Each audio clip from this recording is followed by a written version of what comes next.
Why peace?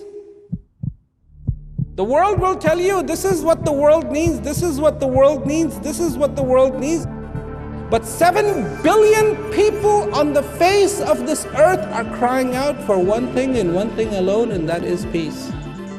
And peace is not the absence of war. I travel not because I like to travel. I travel so I can say this. What you're looking for is inside of you, and you should be in peace. Prem Rawat has been traveling for 40 years, inspiring people around the world to find peace within. Buenos dias. Good to see you. Buongiorno. Guten Tag. Bonsoir, Montreal. I go and I talk to people, and I present them with the possibility of themselves discover the peace that lies within you.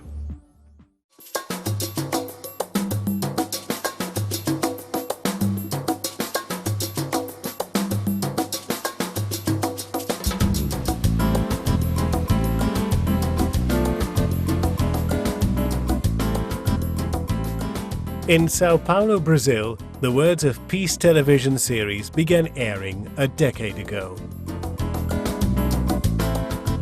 Today, it reaches more than 10 million homes each week in the city of Sao Paulo and over 40 million homes in all of Brazil.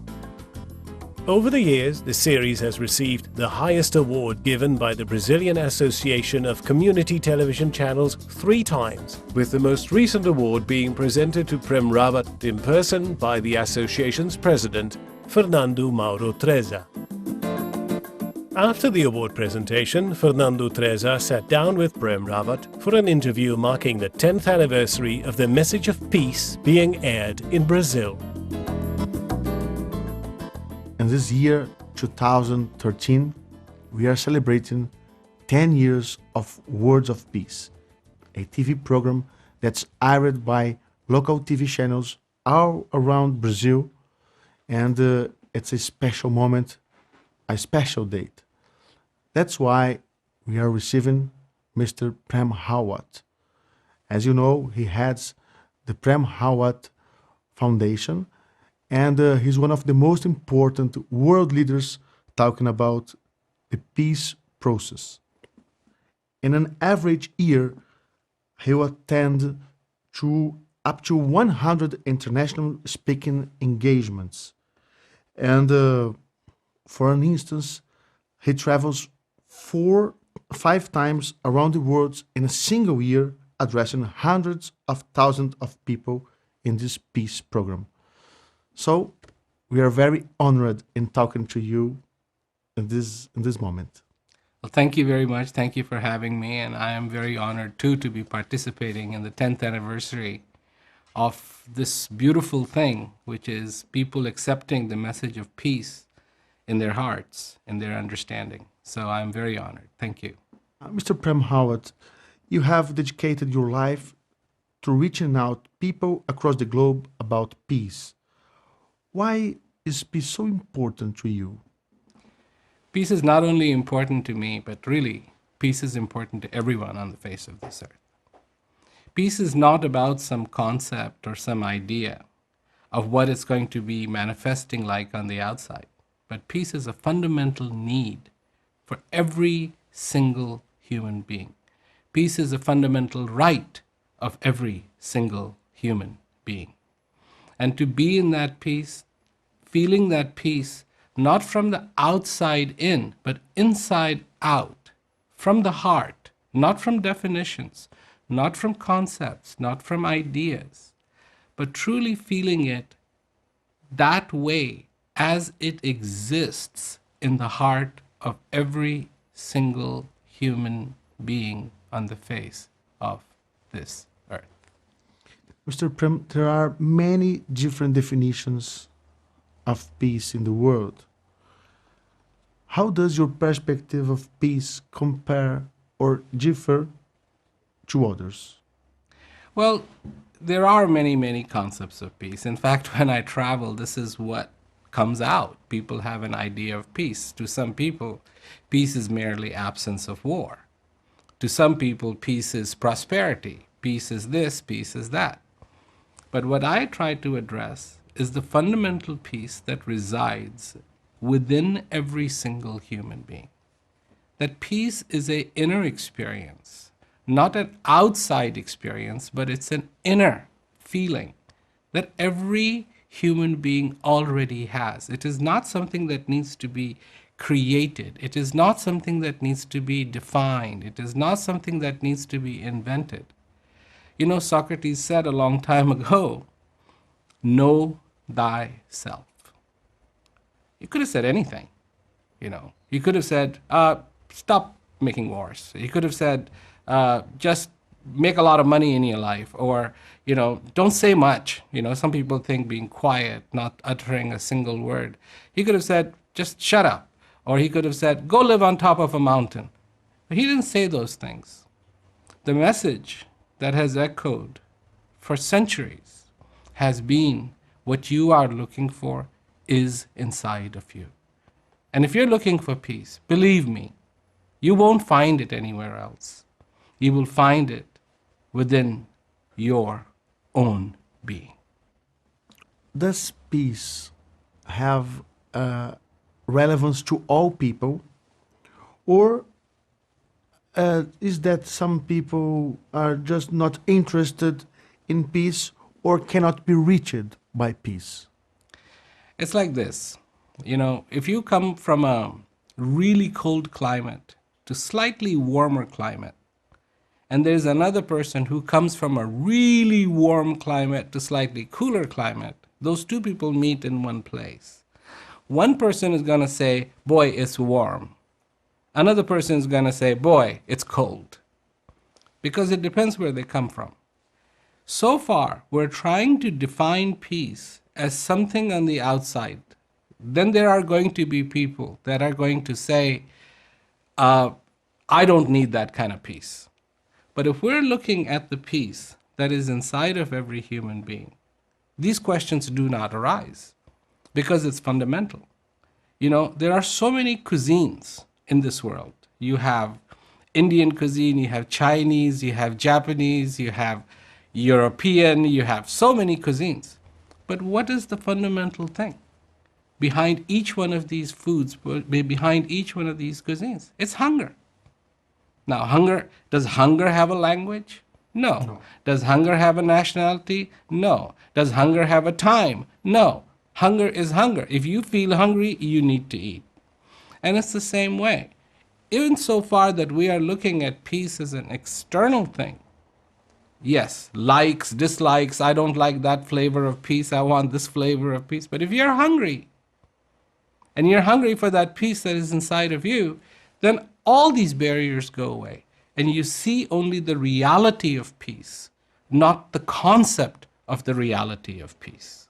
And that's important, very important to recognize. For many people today, peace seems to be a boring subject. Can this perspective be changed? Of course, because they're coming from a concept of what peace is. They're not coming from the need. They have to feel the need. What is the value of water? Well, if you're not thirsty, not much. But if you're thirsty in the middle of the desert, if somebody came to you, if you're dying of thirst in the middle of the desert and say, if you have $100,000, I will give you a cup of water. Sure. You know, you're sitting in a restaurant in New York, there's water everywhere, and somebody comes to you, I'll give you a cup of water for 100,000. No, I don't want it because... Depends on circumstance. Depends on the thirst. On the thirst. On the thirst. And if there is no thirst, nobody understands what peace is. There is no value. There is no value, there is no understanding, there is no reason to try to look at it in the realistic way. But this is what I say to people, and this is where my message is so different. That peace is fundamental to human beings. You have to discover it within you. The thirst for peace is within you, and the peace is within you. And for a lot of people, it's an environment, it's a circumstance, it's a definition. But for me, it's something innate inside every single human being. I heard you say that there are 7 billion reasons for peace. Could you explain it for us? Yes. Because everywhere I would go, people would tell me why there cannot be peace. So one day I was speaking and I said, listen, you may have 4 reasons, you may have 5 reasons, you may have 10 reasons, and if there's 200 people here, maybe you have 200 reasons why you cannot have peace. But I have 7 billion reasons, because that is the population of this earth. 7 billion at this point in time. 7 billion by now, yes. At this point in time, it's 7 billion. I have 7 billion reasons for peace, because all those people out there, they do want peace in their lives. And what do you see as the main obstacles to peace? Just people's own ideas. It's just people's own ideas. You know, there was once an elephant going down the road. So the man who was steering the elephant, driving the elephant, he saw that there were 4 people coming towards him. And he realized that they could not see. So he told them, hey, be careful, move out of the way, there is an elephant coming. So immediately when they heard the word elephant, they said, stop, stop, stop. We don't know what an elephant is. We have heard in our life what an elephant is, but we don't know what an elephant is. Could you stop your elephant? We would like to feel the elephant and find out for ourselves what an elephant is. So the man of light, he stopped his elephant. So one person who could not see came and touched the trunk. The nose, the trunk. Stop. Okay, now I know what an elephant is. Second one grabbed the ear and he flapped it around. Thank you, now I know what an elephant is. Third one reached for the foot, feels the foot. Okay, now I know what the elephant is. The last one goes to the tail and feels the tail, the hair at the end. It goes, okay, now I know what an elephant is. Thank you very much. The elephant went on its way, and these people started walking again and said, oh my God, I never realized that elephant was like a big, thick branch of a tree. The one that had felt the trunk. The other one said, no, you're wrong. Elephant's another thing. Elephant is like a banana leaf, the one who had taken the ear. It's like a banana leaf. I said, no, you are wrong. The elephant is like a big end of a tree, because he had felt the foot. And the other one said, no, the elephant is like a thin little branch with hair at the end, the one that had felt the tail. And they kept discussing and discussing and discussing and discussing. Of course, this is not going to reach any conclusion, because they are all correct. But none of them realize what it really is. This is what happens in this world. People are lost in definition of peace, and nobody is pursuing the peace. You need to feel the peace to understand what peace is, not try to come up with a better definition. If I try to come up with a better definition, I could. But I also know it would be pointless, because when you are thirsty, you need water, not an explanation of water. When you are hungry, you need food, not explanation of food. And this is what the world needs to understand. And all those people who have the different ideas, I'm not saying they're wrong. I'm not saying they're right. I'm just saying they need to go beyond it and feel that peace for themselves.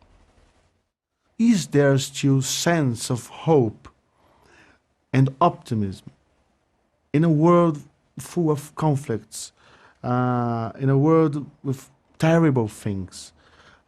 How can we make optimism and hope survive instead of conflicts?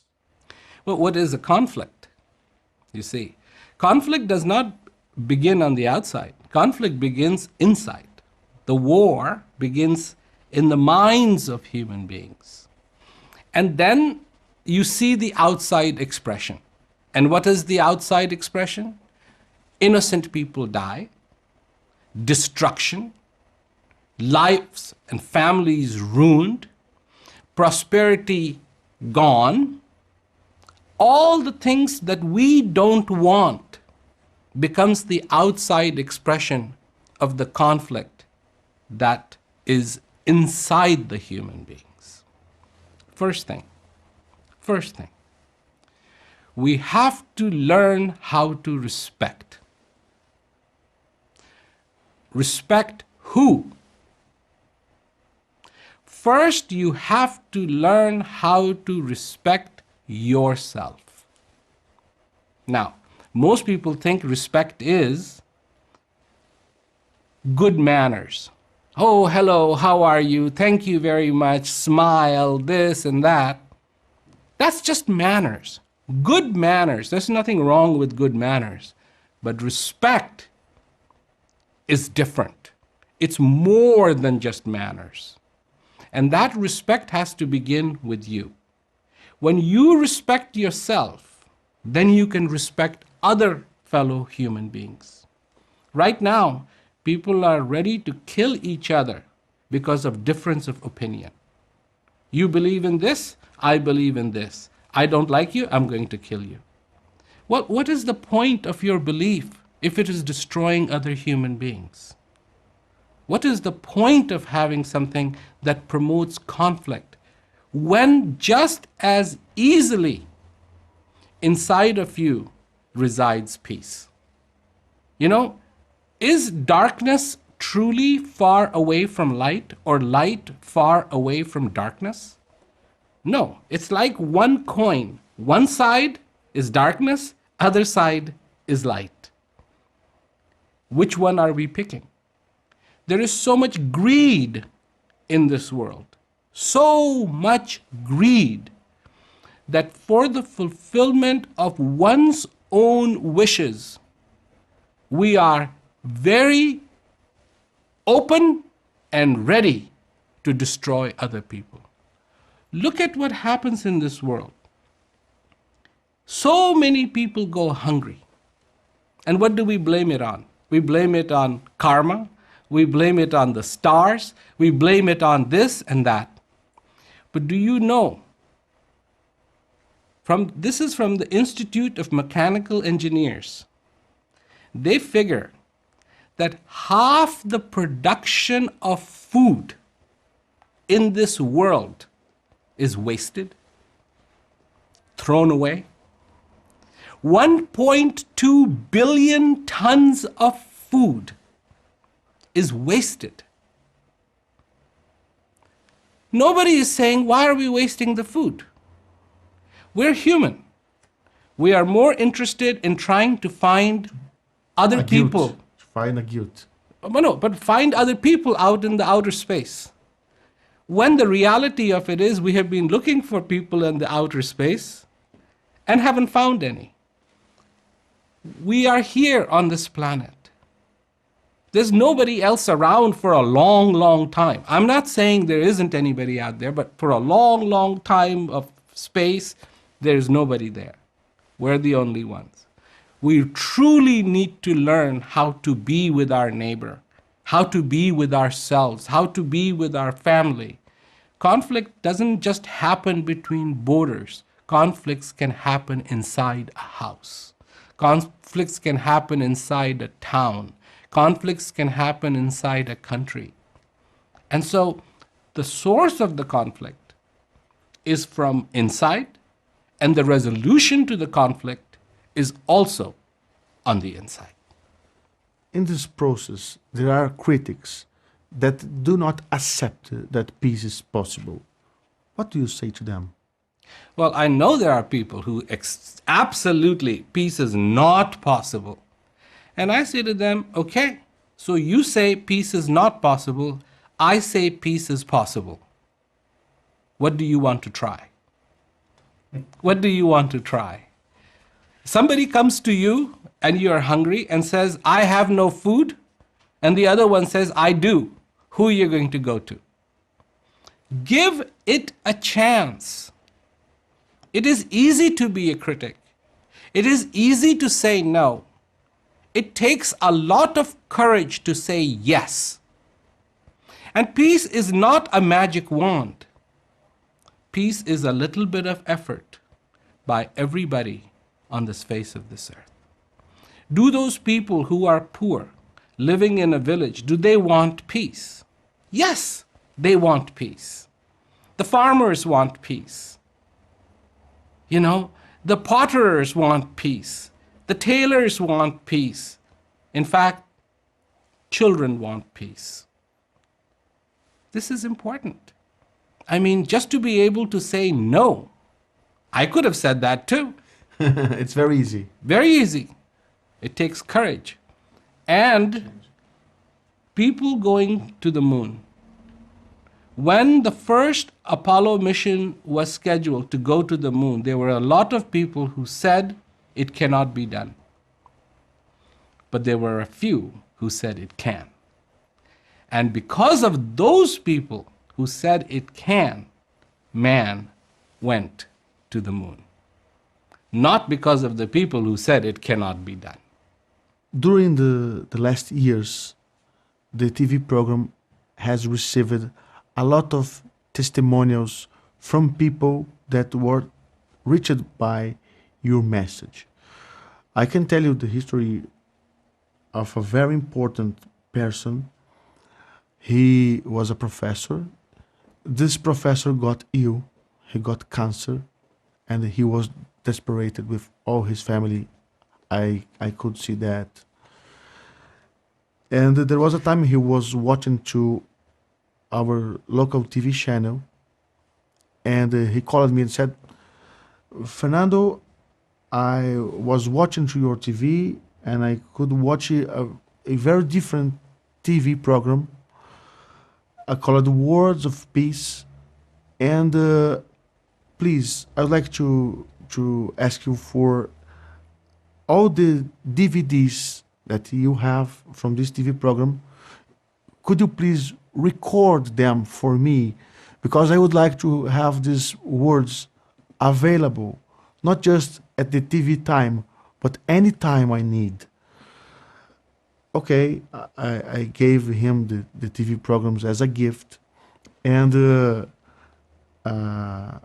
he started to watch them with all his family, and he got better accepting his problem, and he got in peace. So he died, and his wife said to me some years later, Fernando, that TV program was so important to my husband and to our family to get peace that I don't know how we would take our lives without this message. I would like to know, how do you feel about receiving this kind of words? And I know there are many all over the world, people that say, your words could save me. Your message, not you, but your message could save me. So I would like to know, how do you feel about your responsibility in giving these people a so powerful message that can touch a man that is ill and all his family? How do you feel about this? That's what I live for. That's what I live for. This is the greatest honor in my life, that I can make a difference in another human being's life. From my heart comes this message to their heart. And up till I can do it, I will continue. This is what I have been doing since I was 9 years old. And I hope to do it till the last breath. Because to me, there is no greater honor to bring even a moment's relief, a moment's joy, a moment's understanding in one's life. Well, we are here celebrating 10 years of this so special TV program in South America, especially here in Brazil. And I would like to know what's your vision through the next 10 years from now. More and more and more of this beautiful, beautiful, beautiful expression of peace, of joy, that being alive does not have to be painful, that it is the most beautiful thing that can be celebrated, that the breath comes into me, the breath comes into you, and that is the most direct gift of the Creator. Every time you are touched, the same power that keeps this universe and all the universes intact just came and touched you too, in the expression of the coming of this breath, of the expression of coming of this day, in the expression of coming of the understanding, in the expression of coming of the clarity, in the profound, most profound expression, the expression of peace. Coming up in part 2 of the interview, Prem Rawat and Mauro Trezza continue their conversation discussing the impact of this message in prisons across the world, the humanitarian contributions of the Prem Rawat Foundation, and the possibility of individual peace and prosperity.